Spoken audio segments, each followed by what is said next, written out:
holidays. I want to, at this time, call on our Vice President of Policy, Chuck DeVore.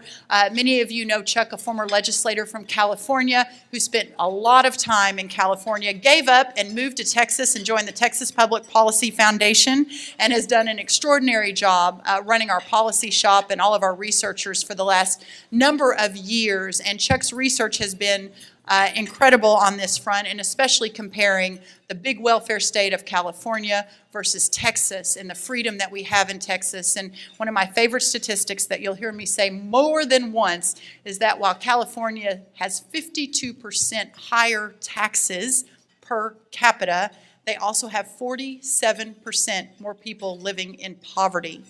The big government welfare state that Washington has been trying to implement on us does not work. And what works is freedom, and that's what lifts people up that are least fortunate among us. And Chuck has been a real champion in that work. So please help me welcome our Vice President of Policy to introduce Mr. Forbes, Chuck DeVore.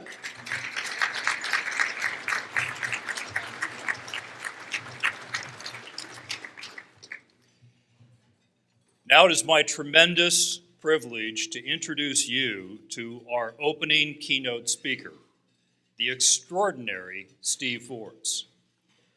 The chairman and editor-in-chief of Forbes Media is more than just a tremendously influential media figure, though he certainly is that. As a two-time candidate for the Republican nomination for the president in 1996 and 2000, Steve Forbes occupied the enviable position of being an ideas candidate. Now, I think it's important to note, though, regarding his run for president in 1996, we are deep in the heart of Texas, and Senator Phil Gramm is with us. So it's safe to say that Steve Forbes was the overwhelming second choice of most people in this room in 1996. Now, Steve Forbes' advocacy for a flat national tax remains a common sense solution that has, interestingly enough, been adopted in Vladimir Putin's Russia. If only it could be looked at in the halls of Congress, but it still can't quite get the traction that it deserves in Washington, D.C. Now, Mr. Forbes is also the author of several books, including How Capitalism Will Save Us, Why Free People and Free Markets Are the Best Answer in Today's Economy. Another book is Power, Ambition, Glory, The Stunning Parallels Between Great Leaders of the Ancient World and Today and Lessons You Can Learn. There's another book that's probably liberals wish was fiction. It's called Flat Tax Revolution, Using a Postcard to Abolish the IRS. Isn't that a nice concept? Another book, A New Birth of Freedom. And then lastly, at the conclusion of his remarks today, he will be signing for you all his very latest book, a book entitled Money, How the Destruction of the Dollar Threatens the Global Economy and What We Can Do About It. Now, in 1985, President Ronald Reagan named him chairman of the board for international broadcasting. This operation overseed Radio Free Europe and Radio Liberty during that crucial Cold War period during the transition from communism in East Central Europe.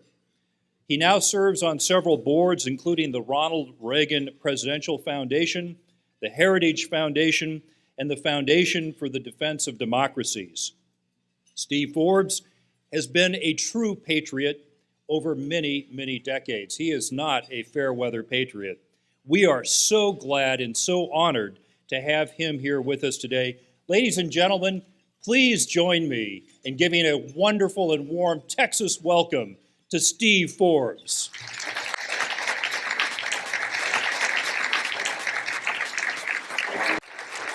Thank you.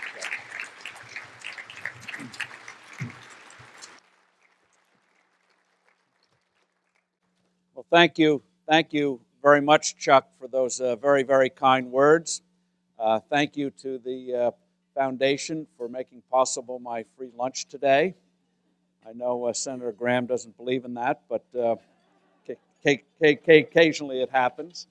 But also the great company here, Senator Gramm somebody had forgotten to mention he was running in '96, which is why I ran. That's my version. But he was a hero, and this is why it's too bad he didn't stay in the Senate. We forget today, 20 years ago, what we now call Obamacare was called Hillary Care. And there was a real push, and on the Republican side, there was the feeling, well, we got to get the best deal possible. And Phil Gramm led the charge of saying, no deal.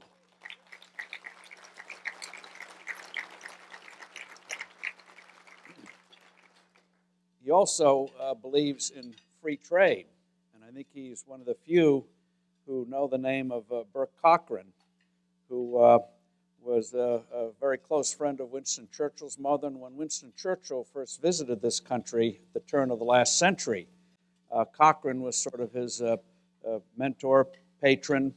Even though he's a Tammany Hall politician in New York City, Cochran was a great believer in free trade, and certainly helped fortify Winston Churchill's free trade beliefs. And Phil Gramm knows the great fight Britain had in the early part of the 20th century over free trade.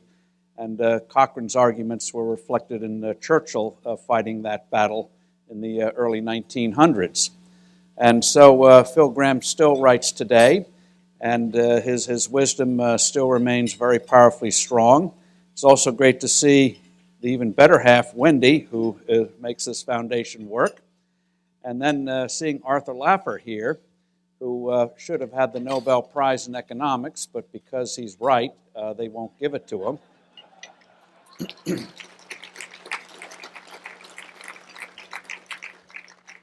So it is a delight to be here. But as Brooke pointed out, in terms of what we see unfolding in France, and what is truly frightening about that is not just the number of people who were killed, but this was a well-executed act of terror. This wasn't just some crazy lone wolf going out and doing something. This was well-planned. Those people appear, those who know about these things could see by the way they held their guns and everything. These people were well-trained. They were veterans. And the fact that even French intelligence, which has been pretty good in terms of in this area, the French police are pretty good. The fact that they didn't pick up the premonitions of this attack is something that is very, very sobering, because that takes planning, and therefore there should have been some noise out there that something like this was going to come to pass. What it also points out is the great danger in the next couple of years. Unfortunately, to be blunt, our country is seen as weak right now, and so you're going to see more and more moves in Nigeria of setting up at least a piece of it as an Islamic extremist state. We all know about ISIS in the Middle East, Iraq and Syria. Putin is going to try to make more games, his versions of game playing in Ukraine and other countries, even though his economy's been hurt hard by the collapse in oil prices. The fact of the matter is that makes him even more desperate. And in his mind, he's got a 2-year window of opportunity. And it's not just going to be Ukraine. It could be Moldova. It could be Estonia, which has a large Russian minority, where you can stir up and use that as an excuse to do some bad things. And he also has nuclear arms. So this is a very dangerous period, not to mention what's happening in the rest of the world. And so the strange thing is we never keep learning the lesson, or have to keep relearning the lesson, is when you're perceived as strong and vigorous and willing to take action, fewer bad things happen than when you're perceived as weak. And that's the great danger today. What happens here at home, even if certain things happen that some of us might not like, they can be reversed. And this gets to the big topic in terms of domestically and obviously globally, and that is what is happening to the price of energy, the price of oil. And this gets to the state of the American economy today. And I'd like to make some remarks on that before we go to the Q&A. There's a lot of talk, and rightful talk, about the U.S. today doing better than the rest of the world. And I know it's a sore subject in this part of Texas and parts of it about mentioning the Houston Astros. But, but to use a baseball analogy, the fact of the matter is we're batting about 260, 270. The fact we're winning a batting title with that kind of average doesn't mean we're great batters. It means the rest of them are doing far worse. And so the U.S. having a 3.5% growth rate, maybe, over a year's period, is pitiful. This is the worst recovery from a sharp downturn in American history. Even in the 1930s, when we finally had a turn from that hideous fall, at least initially there was a sharp upturn. None of you are old enough to remember the 1970s. It's called pandering. Tried it in politics, didn't work, which is why I'm cadging free meals from Brooke and Wendy and her colleagues. But in the 1970s, we had 3 ever more severe recessions, followed by a sharp upturn, and then the question always was, could it be maintained? It wasn't until Ronald Reagan came in office that we were able to maintain it. But you always initially, after a sharp downturn, you get a sharp upturn. It didn't happen this time. There are many reasons for it, but 3 basic ones, and this will get to the price of what's happening to the price of oil. And that is, it's not the most exciting subject in the world, monetary policy. And when you say the words monetary policy, Federal Reserve, foreign exchange rates, quantitative, Alan Greenspan, Janet Yellen, Ben Bernanke, the eyes begin to glaze over.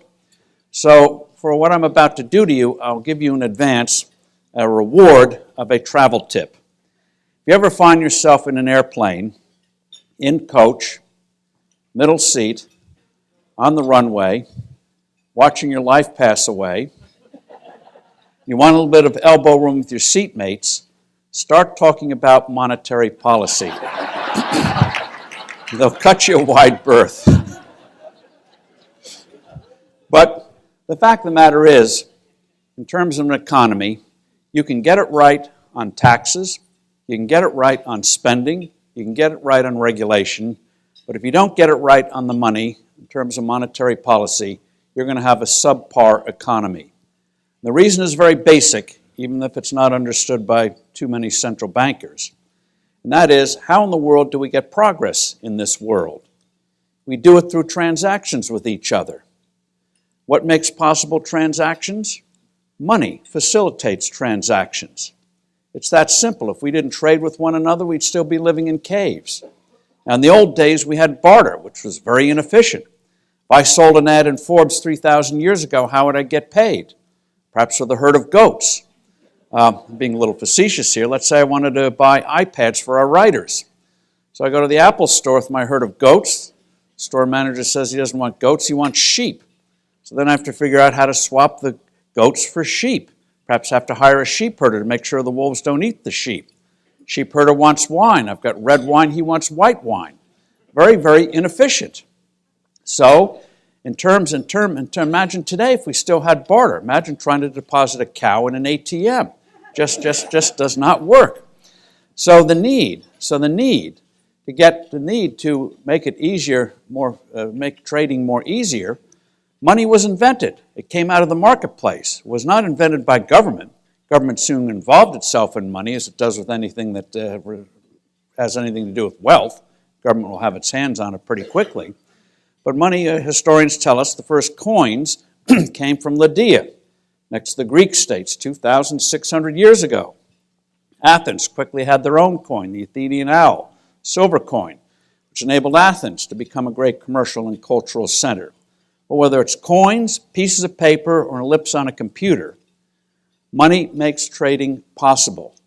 And because, unless you have one of those old coins, money in and of itself is not value. It's a claim on products and services. Money measures wealth the way scales measure weight, or rulers measure length, or clocks measure time. And it's based on trust. The piece of paper has no intrinsic value.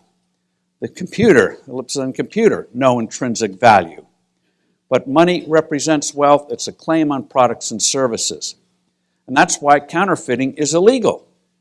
If you go in your basement, turn out a few $100 bills or $20 bills, we know that's a form of stealing because it does not represent real products and services investments in the marketplace. It is conjured out of thin air. Yet in the private sector, we call it counterfeiting. In the government sector, they call it quantitative easing or stimulus when they engage in that kind of thing.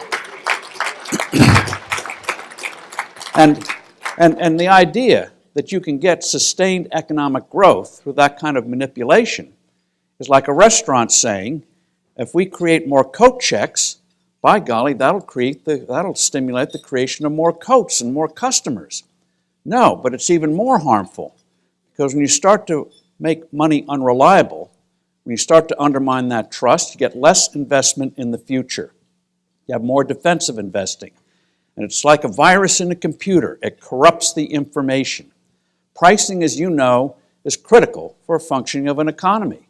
It tells us what's valuable and what isn't, what people desire and what people don't desire. And so if you corrupt the pricing, you get a distorted economy. And I'm being very blunt here. This state went through it in the 1970s. When we went off the gold standard, the old Bretton Woods system in 1971, the dollar plunged in value. And when that happens, when you have a critical currency being debased like that, commodity prices go up. And when people saw prices go up, they thought, that must mean we need more of it. We're running out of it. And so you had a huge boom in energy in the 70s, huge boom in agriculture in the 70s and early 80s. And then in the early 80s, when it was conquered, you had a crash. Oil went from $3 to almost $40 a barrel, then crashed down to $10 a barrel, and stabilized, even though you had a crash in the late 90s, stabilized around $20, $25 a barrel. From the mid-1980s to the early part of the last decade, the average price of a barrel of oil, taken all around the world, was a little over $21 a barrel. Then the early part of the last decade, we went off the rails again, and oil zoomed up. And we heard things about peak oil, running out of this stuff. We need alternatives. Some countries took that very seriously. Germany did. Germany's electricity prices today are 3 times our own because they went whole hog on wind power and solar and this other stuff. Absolutely, utterly uneconomic. So a big chunk of the rise in the price of energy was not supply and demand, it was the weak dollar. Now, the dollar is supposedly strong today. This was not Federal Reserve policy. They did not wish this to happen. So that's the danger. They don't know what they're doing. They thought with quantitative easing they'd get a real goose in the economy. They didn't realize what they were doing the way they did it by suppressing interest rates. You all know when you have price controls, you saw it in the energy industry back in the 70s, you have price controls, you distort the marketplace. So if you don't know the real price of something, you end up getting less of it. And so in terms of lending, when the Fed suppressed interest rates across the board, what happened was very easy for the government to borrow. Large companies never have a problem if they're solvent to borrow. But small and new businesses, very uncertain lines of credit. You can see from 2008, never had a real surge in lending to small and new businesses. And so that's where the job creation comes. So in the name of stimulating the economy, quantitative easing depressed the economy. But that failure has not stopped Japan. They're doing their version of it. The European Central Bank is about to do their version of it.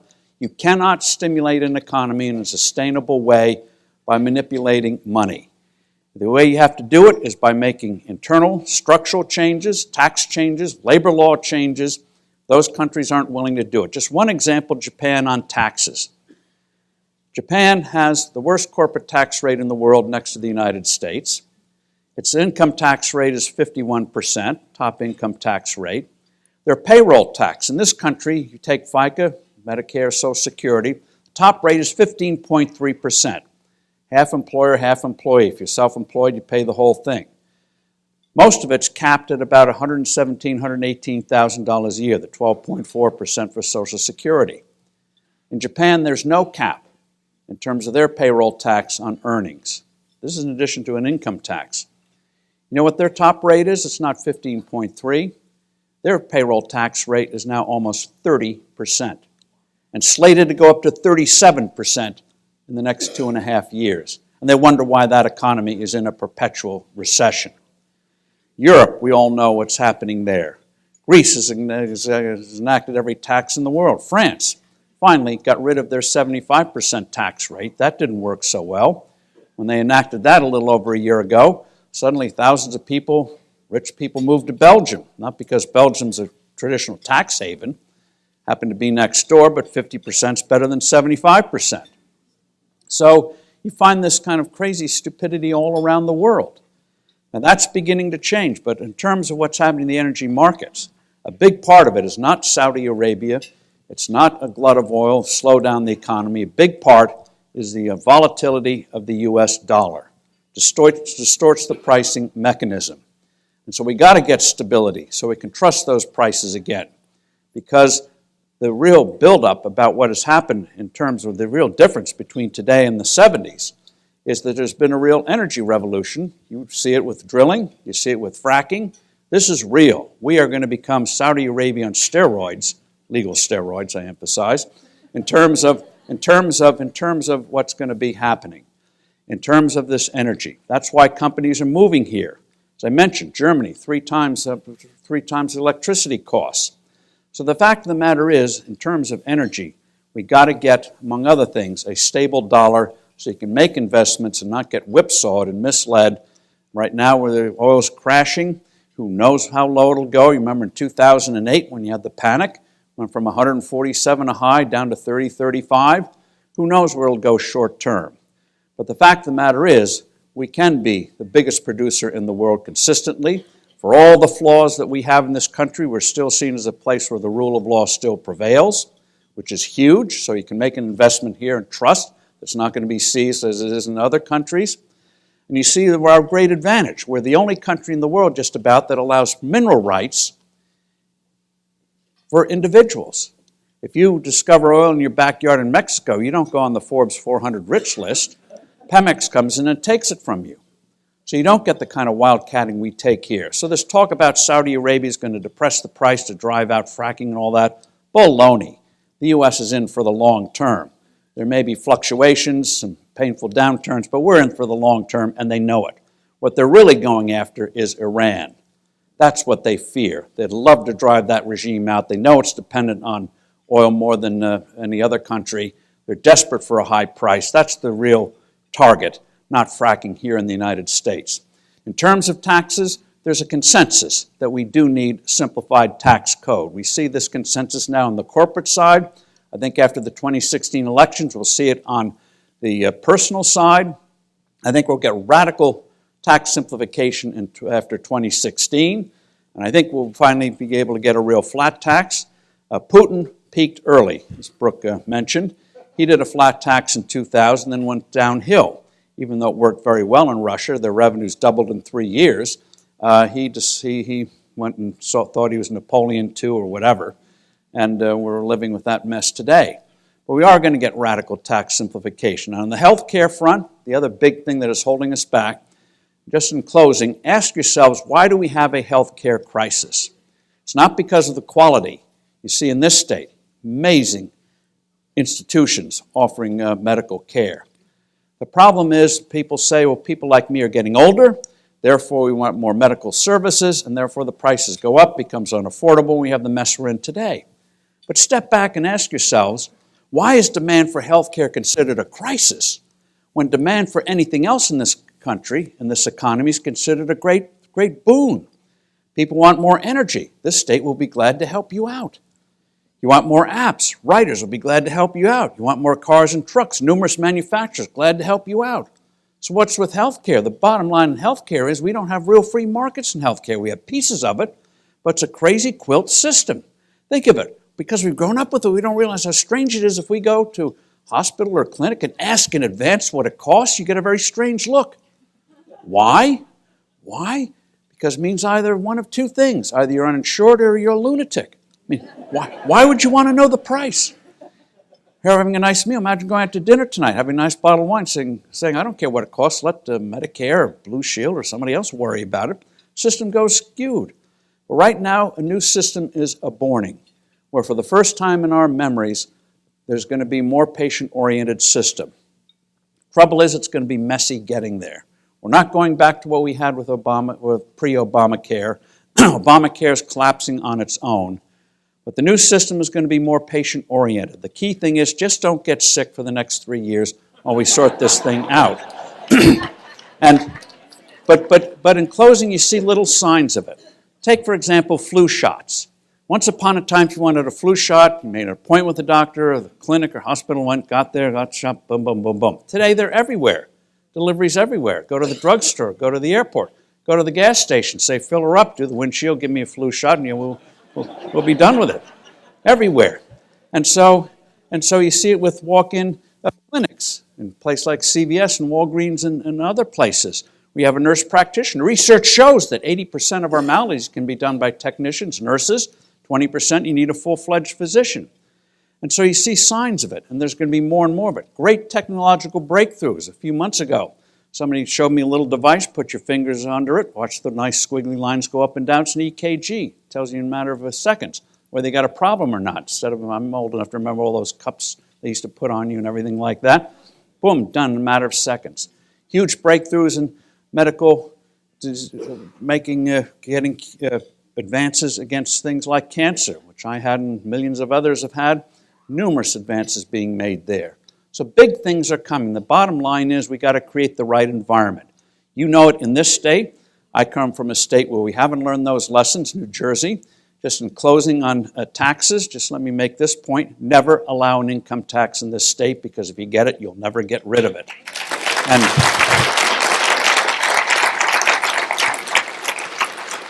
just to show how crazy it is, New Jersey, when they forced the enactment of the income tax back in the 70s, the legislation was not entitled an income tax. It was called the Property Tax Relief Act. They didn't even call it an income tax.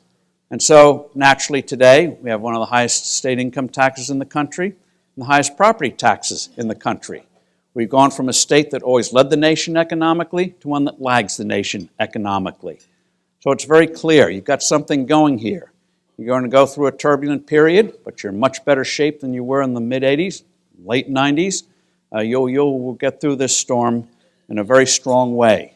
Doing the right things doesn't prevent turbulence. It just means when it hits, you recover from it far faster than anywhere else. And I come from a state where we're still living with the consequences of what they've done on the tax side. So again, thank you all very, very much, and keep up your splendid work. And thank you, Brooke.